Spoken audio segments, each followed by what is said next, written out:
vocals.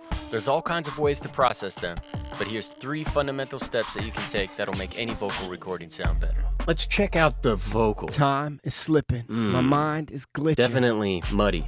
Yeah. Way too much bassy resonance. So we're gonna cut everything out below 80 hertz, and then everything below 500 hertz, Come we're gonna alive, lower they that. said. It'd be fun. And then you gotta target any specific problem frequencies.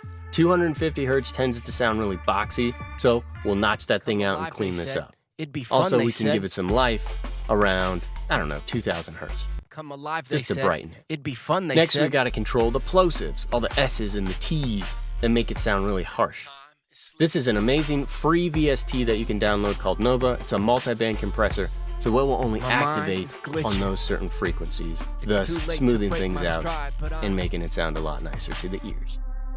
Then we'll bring it all together with a compressor, lowering the threshold until we hear and see it activate, then adjusting it to sound natural, bringing up the gain, and with those 3 steps, you have a better vocal. By no means is it perfect, but it's a good start. You gotta adjust, just use your ears and have fun. Now, the next thing will make it a lot easier, neutron elements. This is some black magic wizardry, but it will analyze your track. What if I live alone? You can already hear what it's doing.